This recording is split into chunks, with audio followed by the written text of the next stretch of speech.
నార్మల్గా ఈ కార్తీక మాసంలో చాలామంది వీక్లీ వన్స్ అయినా టెంపుల్కి వెళ్ళో ఇంట్లోనో కొబ్బరికాయను కొడుతూ ఉంటారు. సో ఈసారి కొబ్బరికాయ కొట్టినప్పుడు ఈ పొడిని తప్పకుండా ట్రై చేయండి. నేనైతే ఇంట్లో ఇప్పుడు ఒక కొబ్బరికాయ తీసుకొని దాన్ని ముక్కలుగా వేసుకొని ఇట్లా స్టవ్ పైన ఒక ప్యాన్ పెట్టుకొని ఒక 1 మినిట్ పాటు స్టవ్ని లో ఫ్లేమ్లోనే పెట్టుకొని ఫ్రై చేసుకుంటున్నాను. ఎందుకంటే కొంచెం తడిగా ఉంటుంది కాబట్టి డ్రై అవ్వడానికని ఇట్లా 1 మినిట్ సరిపోతుంది.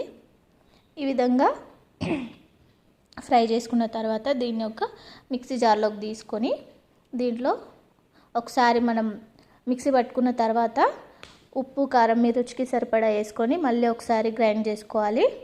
ఈ విధంగా గ్రైండ్ చేసుకున్న దాన్ని మనం మళ్ళీ ఒక ప్యాన్ పెట్టుకొని స్టవ్ పైన ఫ్లేమ్లో పెట్టుకొని ఇట్లా ఫ్రై చేసుకోవాలి. ఎందుకంటే ముద్దలాగొచ్చి ఉంటుంది కాబట్టి ఇదంతా పొడి పొడిగా అవ్వడం కోసం అని చెప్పేసి మళ్ళీ ఒక 5 మినిట్స్ పాటైనా లో ఫ్లేమ్లోనే పెట్టుకొని ఫ్రై చేసుకోవాలి. తర్వాత నేను ఇక్కడ పోపు కోసం అని చెప్పేసి 2 స్పూన్ల వరకు ఆయిల్ వేసుకొని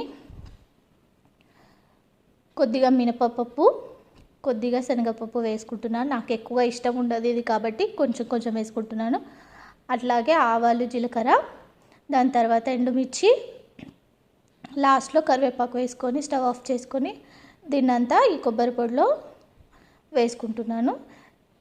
ఇలా పోపు పెట్టుకున్న తర్వాత కూడా మళ్ళీ మనం కాసేపు ఫ్రై చేసుకోవాలి లో ఫ్లేమ్లోనే పెట్టి.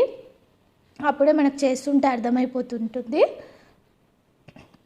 ఈ విధంగా ఫ్రై చేసుకున్న తర్వాత స్టవ్ ఆఫ్ చేసుకొని ఒక బౌల్లోకి ట్రాన్స్ఫర్ చేసుకొని కూల్ అయిన తర్వాత మీరు దేంట్లో వేసుకుంటారో దాంట్లోకి మార్చుకొని హ్యాపీగా తినొచ్చు. వేడి వేడి అన్నంలో సూపర్ ఉంటుంది.